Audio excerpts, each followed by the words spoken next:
Welcome to the Content Podcast, conversations with Silicon Valley's creatives.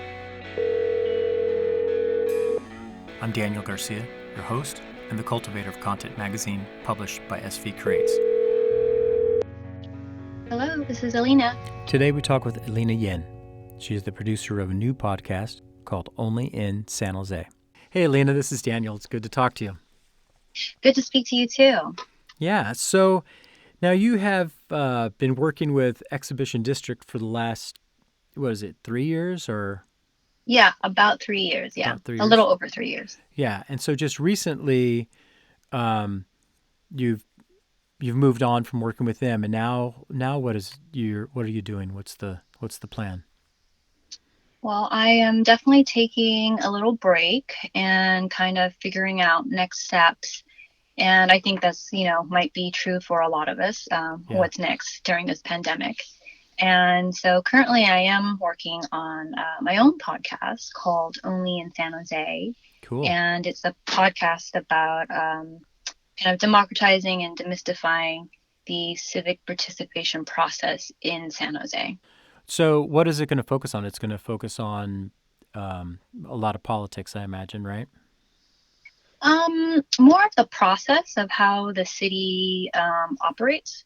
And so Only in San Jose is about kind of breaking down the civic participation process in local government, a place that I believe is, ground zero, systemic change.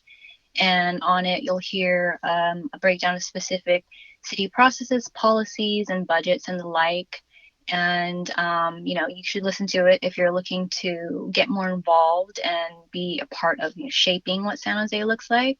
Our season 1 is kind of a call for heroes. It's a breakdown of council-appointed boards, commissions, and committees, and we're providing the when, where, and how to best engage or join one.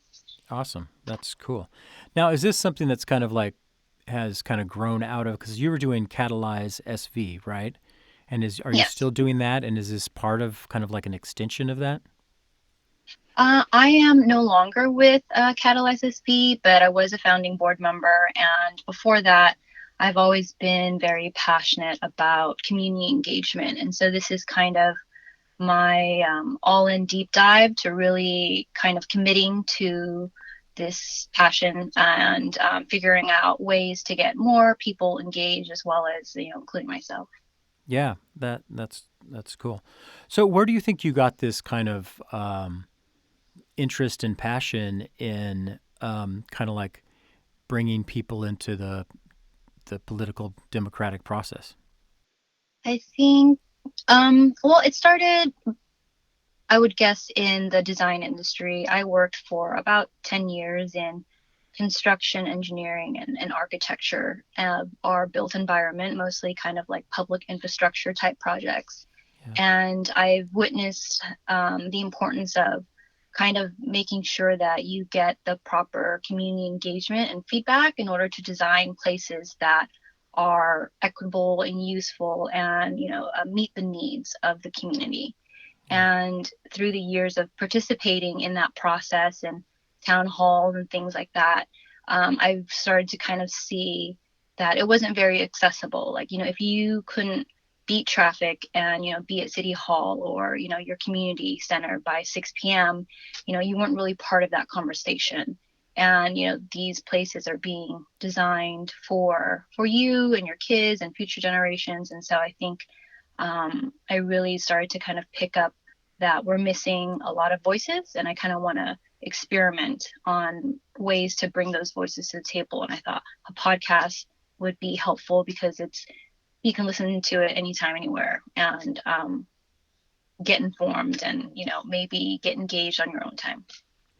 Yeah, that's cool. Yeah, it does seem that there are a lot of barriers. Like you said, like the time of the meetings and even the way that the meetings are structured aren't necessarily built for kind of like a ethnically diverse kind of crowd, right? I mean, you have to kind of almost be in a certain kind of culture in order even to be able to engage, right? Is that kind of what you're seeing? Yeah, you definitely have to have the time and a little bit of figuring out the process on your own. You have to go search the city website, find agendas, and kind of break down and look up definitions and understand the process by yourself. And then you show up, and hopefully, you can get in the queue and pare down your question to 2 minutes. Right. Yeah. It's a long practice tradition of community engagement that I see, a lot of potential for innovation. And I think now is definitely the time, because of the pandemic and the shelter in place. We're all being kind of forced into that realm. And so I think there are definitely going to be new modes of community engagement emerging from this. And I definitely want to be a part of that conversation and a part of that advocacy for, the people of San Jose. I don't want to necessarily be skeptical or anything like that, but I mean, I have gone to like neighborhood meetings, and there's been building projects and, housing projects that are coming in, and there's been a promise from the builders that it's going to be owner occupied. And then, throughout the process, it kind of changes and it becomes, available for rentals and all this kind of, and it totally changes after they've already committed. So I'm a little skeptical about like when you even are engaged in the process of how much really changes and how much, money talks in it, and how much are these meetings, community meetings, giving kind of like the appearance of, like when someone says, oh, we want to hear what you're saying, but they're not really listening or willing to change. They're just trying to make you feel good that you were heard. Mm-hmm. So do you feel like there's some of that is going on, or how would you? Oh, yeah, definitely. Definitely. I think there are developers out there that use the community engagement process as a checklist. Yeah. And I think part of that is the way it's designed, rather than it being all on the developer, all on the city, or all on the individual to get involved in their community. And I think if we worked together more to create a process where we could learn about the project and provide feedback in this timely manner that is also useful to the developer and city staff, so they can actually do something with that feedback, that we can have a much more productive conversation. But right now, the way it is normally practiced is you show up, there's a PowerPoint presentation, you have 30-minute Q&A, and you do some Post-it notes and sticky dots.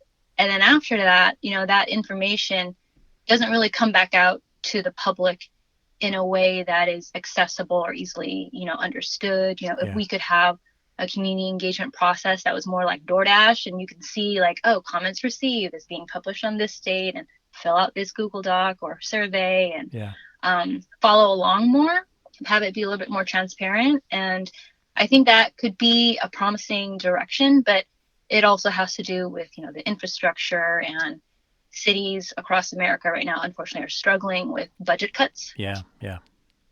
So there's a lot of work to be done. And I think projects do change, and sometimes you don't always get what you want, but it's also a learning process, so that you can understand where you should be engaging earlier, or, presenting things in a different way. But I think it's worth it just to keep trying, because that's how it's going to get better. Yeah. That's the thing. I mean, I have to admit, like, on one hand, I feel like, okay, my voice needs to be heard. I have great ideas. How are they going to be implemented and changed? Then there's the other side of it too, is like, you know what? I want my government to make the decisions for me. I don't want to take time from watching my Netflix and drinking my beer to go down to the city hall to do something. They should have my back. They should understand. So, I mean, what about that aspect of the whole like community engagement? Well, I think that is the kind of importance of making it an easier process to engage in, so that it doesn't seem like such a burden or a chore or a trade-off. And, once you participate in something and you're actually able to see your feedback manifest in like the physical realm, and like see people enjoy this park or whatnot in a way that they couldn't have before if you didn't share your feedback, I think that would really drive people to participate more. And I think the lack of interest is definitely giving the feedback and then not seeing it return to you in any way Yeah. that is, meaningful Yeah. or identifiable. Right. Yeah. It just feels like you've spent time there for no purpose. Sure. Yeah, yeah, and that's disheartening. Definitely Yeah. disheartening. I've been to many community engagement meetings where I'm like, this is not engagement. Right. Exactly. Yeah. Well, and then there's the other aspect, though. If I'm a small business or a developer, and I'm trying to get permits, I'm trying to do this process, and then the cost and the time it takes, because I know a lot of, and you do too, a lot of smaller, mid-size, business owners, and the process it takes them to even go through the city channels to get their business open, costs them time, which costs them money. And then if you have too much community engagement, everybody comes up with all these different viewpoints from, every point of view.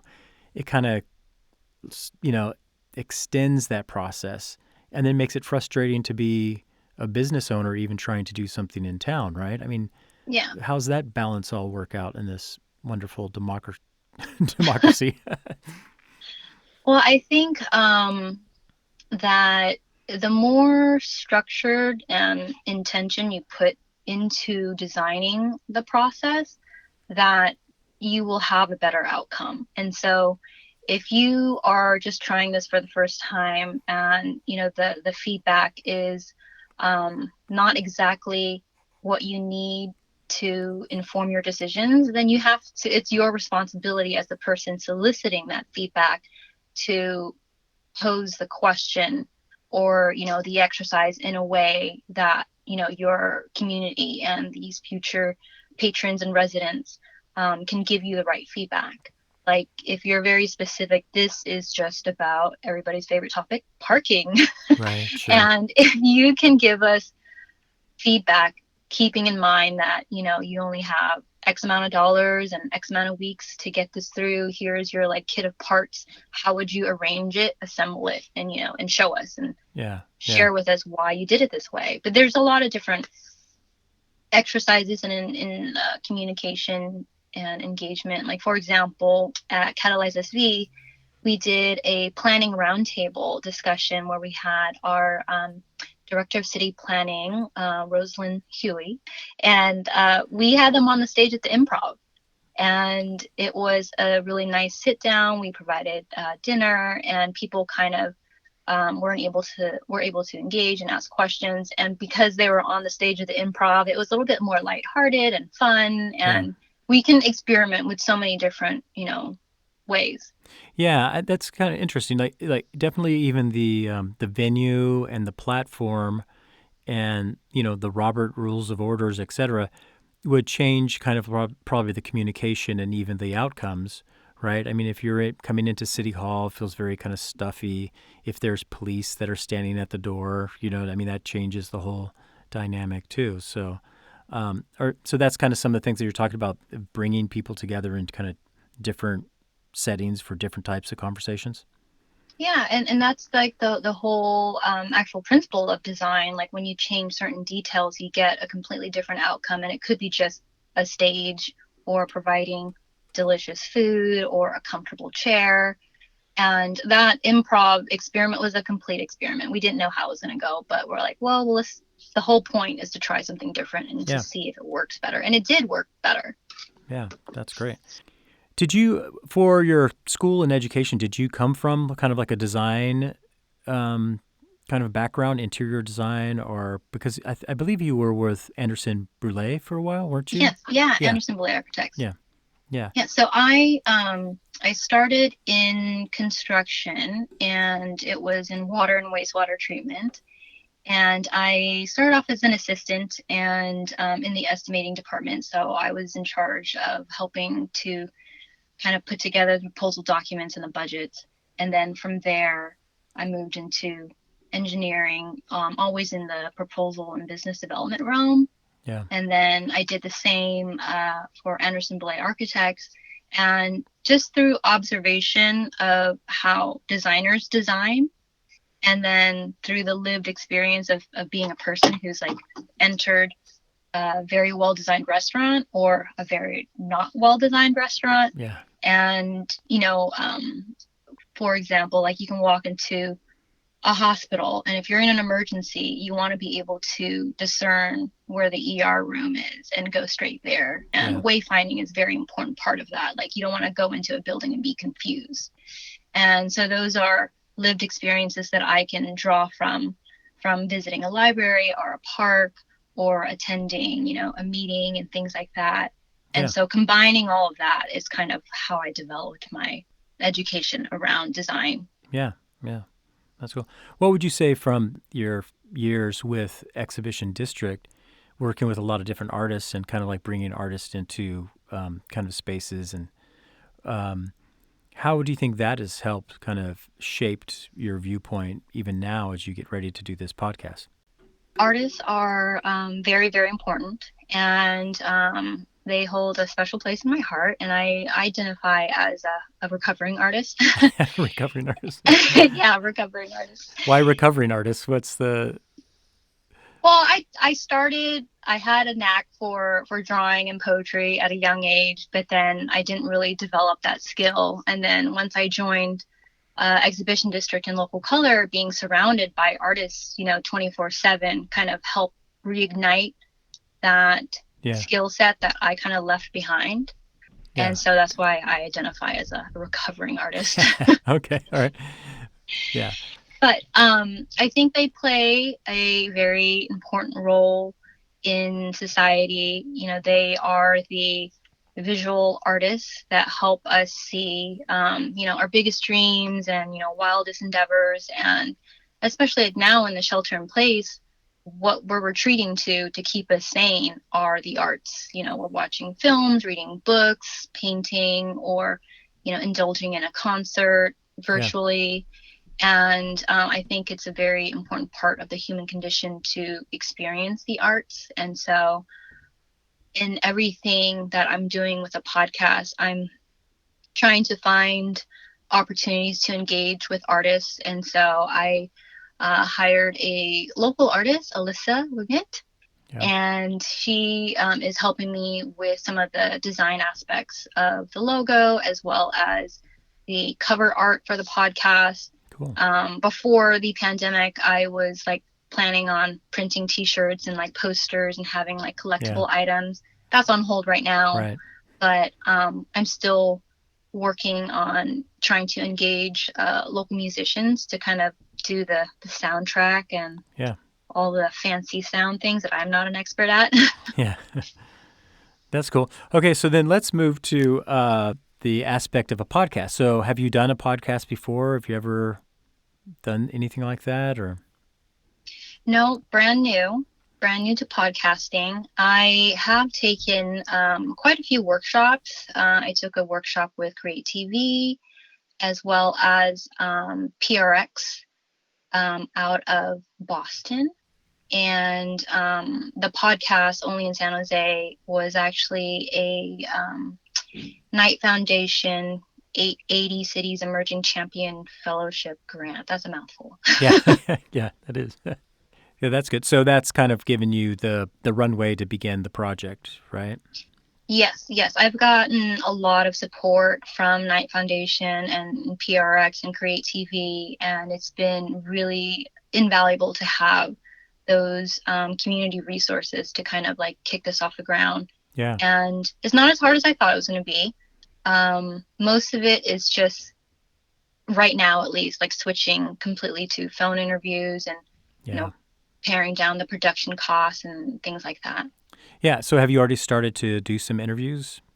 I've started some rough draft interviews, and I am still working on the format, Yeah. but I have a lot of the research done, and it's just going to be a little bit different than what I had initially planned. Yeah. Sure.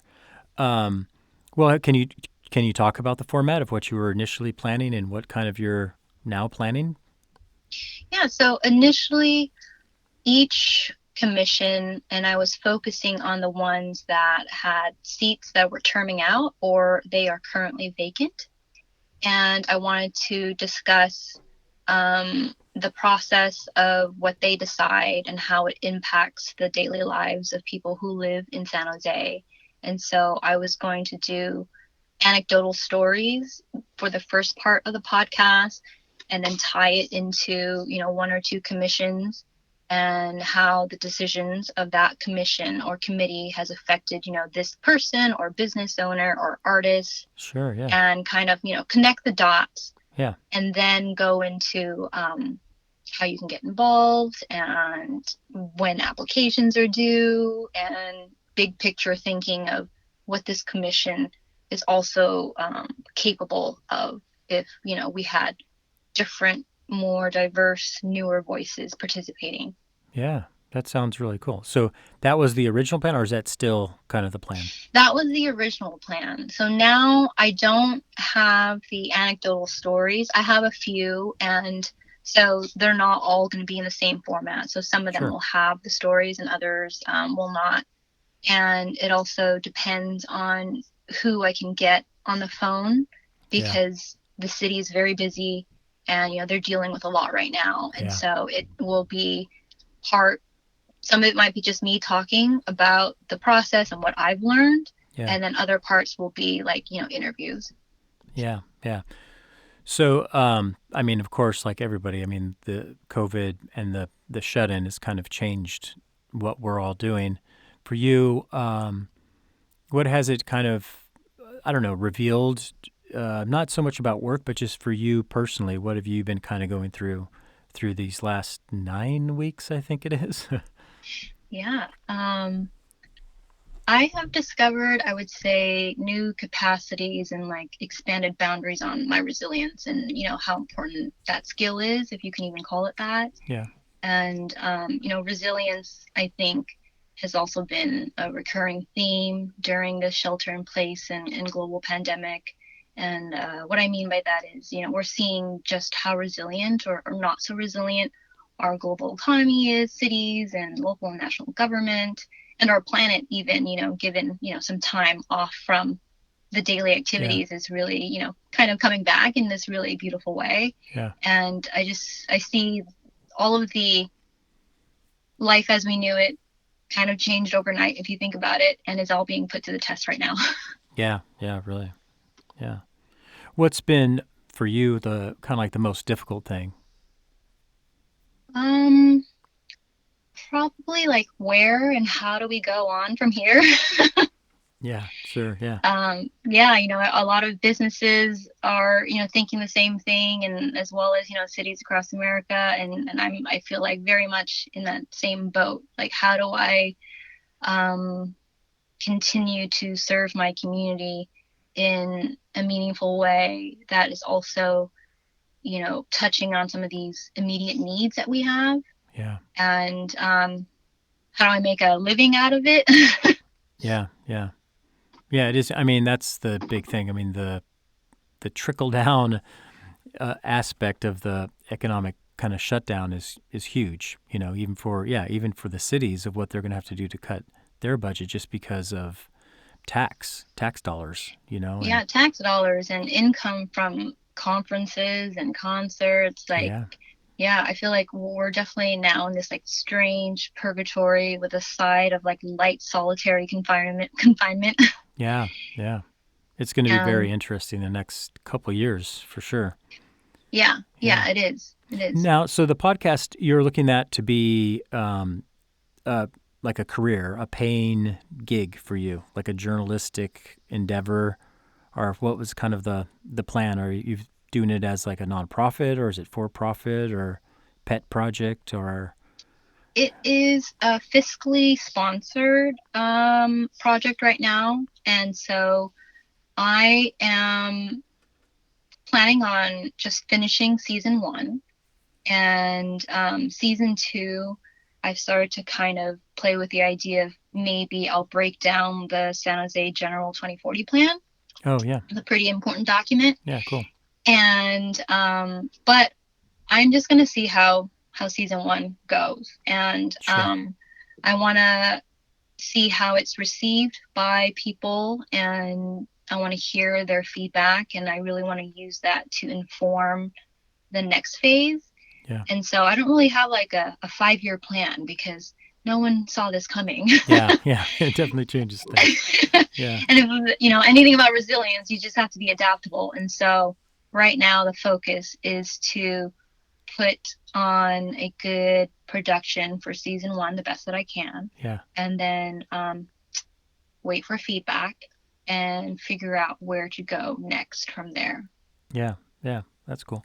So, what have you learned about the podcast world in your time of investigating that and getting ready to launch? What's some things that you would like a tidbit of advice you would give somebody who's in their garage or their basement, like I am right now, doing I'm in recording? my closet right now. Yeah, right. Exactly. Yeah. What's some advice that you would say, or something that you found that kind of surprised you? Like, oh, that's an interesting thing. I think the process of storytelling has always fascinated me, and oral traditions of storytelling. Yeah. And I learned that without any fancy equipment, you can put on a podcast. I mean, it might not sound the best sound quality wise, but if the content is good, people will listen to it. Yeah. And also the power of um, community support. You know, there are people who have very robust Patreon donors, and you know, this is their full-time job. Yeah. And what I've learned, I think, about this specific podcast journey that I've been on is what I'm doing and what I'm trying to accomplish. There's only so many other podcasts out there. Another great podcast that's a little bit similar but more, I think, on the fly is LA Podcast. Okay. And so they talk about their city council meetings, and they have people breaking down the policies and the budgets. They have experts on their host platform. Yeah. And they've been doing a really, really great job. I really like that podcast. Yeah. That's cool. What are some podcasts that you, maybe not even in the same kind of genre that you're doing, but what's some podcasts that you kind of like and have kind of maybe even inspired you? I really like Revisionist History by Malcolm Gladwell. Oh yeah. And Project 1619 with the New York Times is a really good story about kind of the start of America. Yeah. And what we owe to the diversity of America. Yeah. Yeah. And for city geeky stuff, I love LA podcasts, and I love Go Cultivate by Verdunity. Okay. And those are my 2 ones that I listen to the most. Yeah. Do you find yourself that you're gravitated to podcasts that are very much kind of like on civic engagement and like policy and politics? Is that kind of what you listen to, or do you do more of the entertainment, self-help, storytelling? What's your podcast diet? My podcast diet is definitely local government. That's my favorite topic, is local government. Yeah. And I also enjoy history, interpretations and art history podcasts, as well as cooking. There was a cooking one that I listened to. Yeah. That's good. Yeah. That's good. That's cool.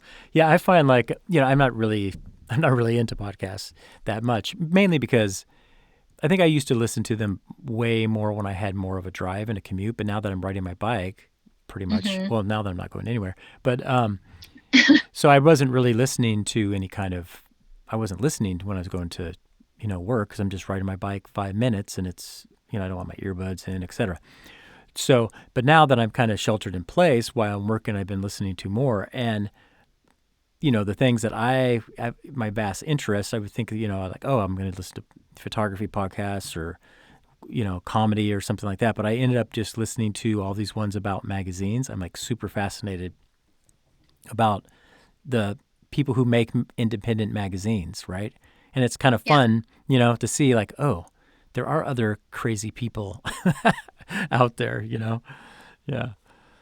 That's cool. Totally. No, it's like a library. You can find almost any topic. It's a relatively new industry made famous by cereal.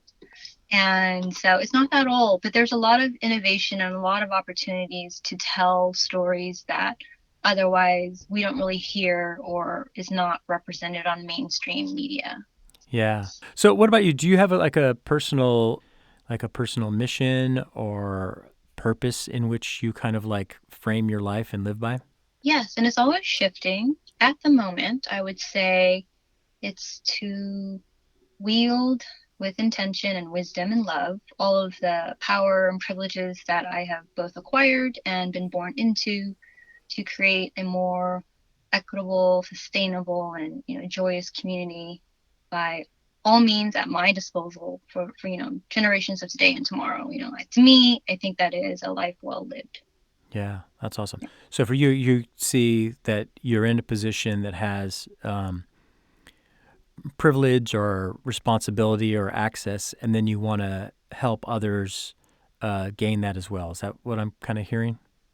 Definitely, I want to enable and empower. That is, if I my superpower is just to give other people superpowers. Yeah, cool. Awesome. Yeah. So when could we look forward to the podcast launching? What's the launch date? The launch date is the end of May in unspecified. It'll be a surprise, but it'll definitely be in May. Okay, so it's in May, but you're not going to give an exact day. You're not going to say May 29th or something like that. No, not right now. I think we're kind of like all operating under our bootstraps. And part of this, I also want to set, expectations Yeah. of I'm figuring this out as I go. And I'm Yeah. going to ask for forgiveness. That is not perfect, but I promise you it is coming. Yeah. Yeah. That's cool. Well, it's like when I decided to do this, I probably decided like on a Monday and then started calling up people on Tuesday. So, but Yeah. I didn't plan anything. I don't like to do that. No.